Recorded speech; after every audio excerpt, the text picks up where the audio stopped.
Hi, my name's Andy. Welcome to Really Random Reads, and today, for the first time, I'm going to be having a go at doing a tag. Whether or not this video ever makes its way onto YouTube is to be determined, but I will have a go. I first became aware of this video, actually I'm going to talk about that in a minute. Let me mention just a couple of other people I'd seen do it that I thought was interesting. The first one was Randy Ray. I like his videos. I just kind of really like his accent. I like that sort of, that Texan drawl. I find it very soothing. And I also saw Steve Donahue do it. And what I thought was interesting about Steve's video was he comes across as quite frustrated. And I think this is the key bit. Not frustrated at other people, but frustrated at himself for not being able to understand why it takes people sometimes so long to get around to reading books that they own. So I thought as I would move through this, I will try to say why, or I will ask myself why a book has taken me so long to get around to, not to justify it to Steve or anyone else, but because, yeah, it's an interesting question that I haven't really confronted myself with in terms of these different books. So the first question is a classic book that you have been meaning to read forever and haven't read yet. And I watched, let me get the channel right, I watched Robert G, Reader of Books. That was when I first heard of this tag. I heard him say that question that I had just read, and immediately I thought Nickleby. And no sooner had I thought that, those words came out of his mouth. Now, let me check I'm showing you correctly. Yeah, this is the book that I bought of Nickleby years ago. God, more than 15 years ago. Don't think as many as 20, but could be. And why has this taken so long for me to read? Two reasons. First one, and these are reasons, by the way, they're not excuses. I should have read it sooner, I feel. The first one is I bought this, was very happy because I like buying old books, like old editions of books. Might do another video talking about why that is. But got it home, hadn't looked at it properly in the bookshop. Got it home, volume 1. So, bit annoyed by that, but technology being a great thing, there's, I'm telling you things now that many of you will be familiar with and laughing at me, but there's a thing on the Google app where you can use your camera to take a photo of an object and it will find another one of those objects on the internet. I did that literally a few days ago and found this, the second volume of it in the same edition. So now they've come together, now I will read them. And what's great about that as well, searching it that way, is it told me what year these were from. They're Edwardian. And when you, sometimes books that are older, they don't actually have the year that they were printed in, so that kind of solved a bit of a mystery for me as well. Second reason that this took me so long to read was when I was 16, 17, I didn't really have anyone to talk about books with, and this guy joined my school, this 16-year-old, and we had a great time together. Used to be able to, probably still the same in the north to be honest, but basically pubs and things, they didn't really care how old you were. So we used to go out drinking, have a great time, talk about books. And one of the reasons I really got on with him as well was he wasn't the, how can I put this right? He wasn't like the stereotype of a bookish person. So he would be in a pub, for example, talking about the boxer Ricky Hatton, who was like an up-and-coming boxer in England at the time. And just as easily, he'd happily switch into talking to you about Charles Dickens and didn't think twice about it. And if anybody gave him a difficult time over that, he had, and again, this is like a thing particular with the north of England, he had the type of sense of humour where he could just rip that person apart. So it was kind of fun to meet him and hang out with him. But anyway, and I'm not going to take as long with every question on this, why it's taken me so long to read this in part was he was a fan of Charles Dickens, Great Expectations. I remember talking to him a lot about things like that. But the earlier books, and this one in particular, he said to me, mate, it's basically like reading 1,000 pages of Victorian Coronation Street. Coronation Street, if you don't know, in the UK is a TV soap. And that's always kind of put me off it. But I've got it, I will read it. I like the rest of Dickens. I'm interested in the Victorian period anyway. So there we go, that's the first one. A book on your shelf that you haven't read yet. I have gone for this, which is a biography of Tolstoy by this bloke called A.N. Wilson. I bought this kind of early days of the internet, I think. So you kind of didn't know what you were buying, you just randomly buy something off a second-hand book table, this was, in Nottingham. And having looked it up since, from what I recall from that search, it is considered a really, really good biography of Tolstoy. So I'm going to read that. If I'm coming back to my reasons for why I haven't read these things yet, in the case of this one, and this is true for me generally with writers and biographies, when I haven't read all of the author's books, I am reluctant to read a biography by them, even though I feel the urge to, because I feel like it can spoil the books that I haven't yet read. Now, if I had read this the many years ago that I actually bought it, I wouldn't even remember what it said about the books I haven't read yet.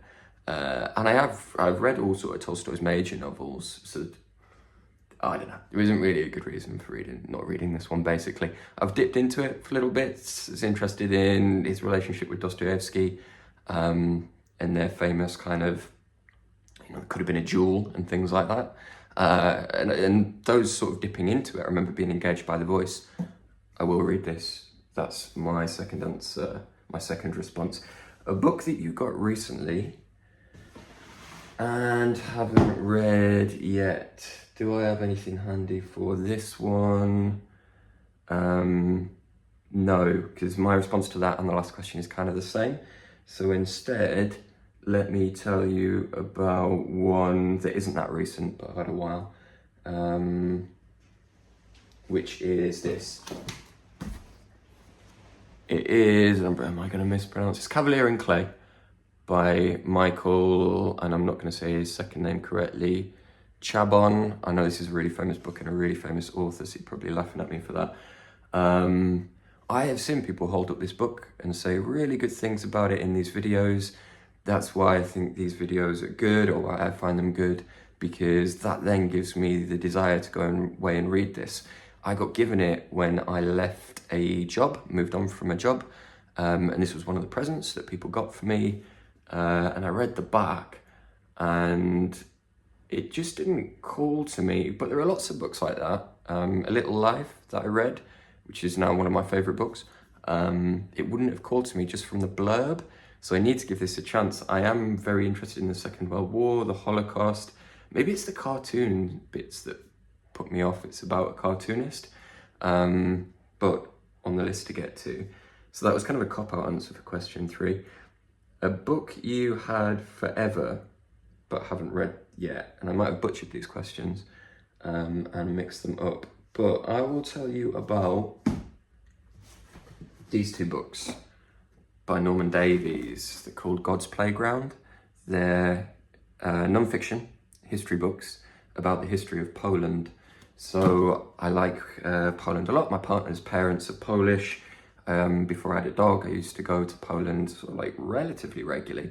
And this book, Norman Davies, was recommended to me by a Polish person as a 1-volume history of the history of Poland.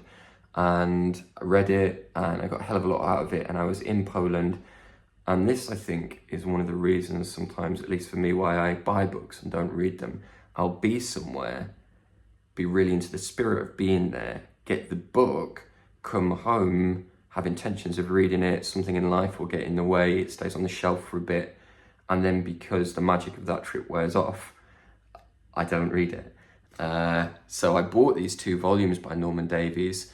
So this is generally, I think Norman Davies says this is like popular fiction, popular historical fiction, and these ones he wrote as more academic books.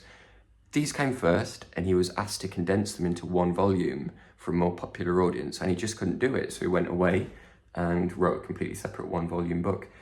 Even though Norman Davies is English, something I've seen as a recurring theme is people from Poland who are interested in reading history about their country. They don't seem, the ones that I've encountered, they don't seem to have an issue with the fact that their favourite, or the author that they say to me is their favourite writer of history about their country is actually British. And I find that really interesting. I'm going to read these probably when I next go to Poland or have something coming up in terms of a connection to Poland. I wanted to say in this when I intend to read these books, and I've kind of forgot to do it as I go along. But with this one, that's my plan with this. I'm consciously not reading these at the minute. I've got other things that are going to come before it. I'll read it when I next go over there. I don't know when that will be. Book a friend recommended and have not read yet. Okay, so I talked about this one already, and it was a gift. These two were also gifts and were recommended. This one was actually a gift to my partner. She hasn't read it, and I really want to read this book because I hear good things about this author. I mean, he's considered, I think, part of the modern canon now. And this one I'll tell you about in a second. So why haven't I read this book? I think sometimes when a reputation of a book is that it's really, really good, I avoid it. I would have to think more deeply about why that is. It's not because I doubt that the book is really good. It's maybe a bit like my brother, has always been very different to me when it comes to chocolate. I will eat chocolate and just anything basically straight away. He will save a chocolate, hoard it, put it in a cupboard for months sometimes, and like anticipate the thing. So I don't think it's that I'm going to be disappointed by it, because I kind of know I'm going to enjoy this book. But there is this weird thing about something that I know I'm 99% certain or 90% certain maybe I'm going to enjoy, but I still am putting it off. Maybe it's because I go a bit all in. So if I do enjoy this, I'm probably going to commit myself to reading all his other books straight away as well. Or maybe I'm hesitant because I know I kind of have that tendency. The other one in the theme of gifts, why a gift might go unread is just because you kind of have it in your own mind, an idea of things you want to read. And sometimes if a gift, it's great to get a gift. But sometimes there's other things that you have chosen to put before it. This book, we're back in Poland again, fiction this time. The Street of Crocodiles and Sanatorium Under the Sign of the Hourglass by Bruno Schulz, a short story writer. I think, could be wrong, I think I'm right in saying there's elements of surrealism in this. He is held up as a great author of Polish fiction, and he was murdered during the Holocaust by the Gestapo, I believe. I think it was in 1943. So I will read this. Don't have a good reason for not doing so yet, other than this thing of kind of prioritizing things that I had picked to read before gifts. Though it's great to receive gifts. You can tell I haven't done one of these before because I'm losing my place. A book that you are procrastinating on. I have got my order mixed up. I'm procrastinating on lots of these that I've talked to you about already. Let me mention one that I have read that I procrastinated on. Tell Me I'm Worthless by Alison Rumfitt. For the same reasons as I just said with Never Let Me Go, I expected I was going to really like this. It's in a genre of fiction that I really enjoy. Everybody was talking about it, and it was that thing of delaying something I knew I was going to enjoy. And what got me over the line with it was Ollie's Read What You Won't challenge. I'm a slow reader, so I'm not gonna be reading like 100 books or something. But I think I read 10, and that did give me a sense of moving forward, a sense of progress. This was one of the 10. So yeah, kind of cheating because I'd already read that. And I don't know where I was going to put this book under which of these questions, but I'll just say something about it anyway. A Single Man by Christopher Isherwood. This was given to me by, well, to be frank, it was given to me some years ago by somebody I just kind of hooked up with, and they thought that I would enjoy it. And the reason that I haven't read this yet, I think, again, because I know it's going to be good, and it's really small. It's a novella. It's like 150 pages. And also, I was thinking about this morning, and this is quite a weird reason. But it's bullshit. But in some way, it feels like it would be disloyal to the person I'm with at the minute, which is absolute nonsense. Like, they really wouldn't care. But that has been sat there in my subconscious, put me off reading it for some reason. So I'll get to that. And then that brings it up to the next book on your to be read list. And this one is The Spycatcher, which is a book by Peter Wright. I try not to read too much about books before I read them, but this one comes up a lot. If you're reading non-fiction stuff about intelligence services. I got into reading that because I really like John le Carré, and I really like the film, actually, Tinker Tailor Soldier Spy, the recent ish one with Gary Oldman. And from that, I read all of the George Smiley novels, and then I started reading about real life characters such as Kim Philby, who was a sort of notorious double agent, and the Cambridge Five. And that stuff is just stranger than fiction. It is insane. And from reading that, I wanted to read this.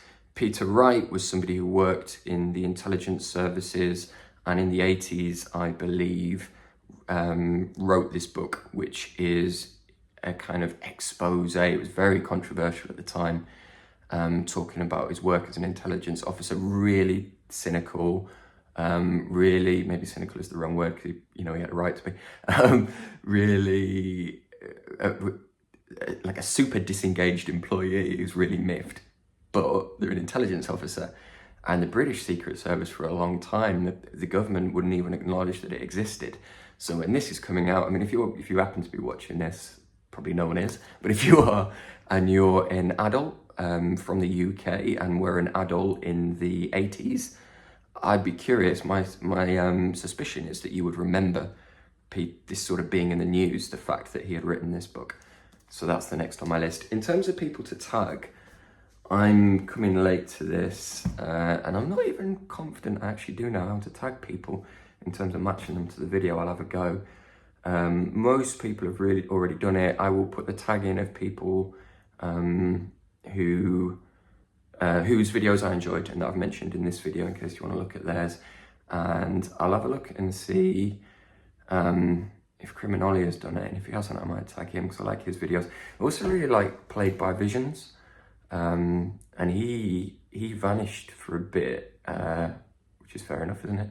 But he put a video up the other day about violent books, and I read it, I watched it, didn't read it, and thought that was really good. And he always has interesting things to say. So whether he'll see it or not, I don't know, but I'll probably tag him in this as well. Thanks for watching, and have a great, I was going to say day, but that's just because it's day here. Have a great wherever it is with you. Bye.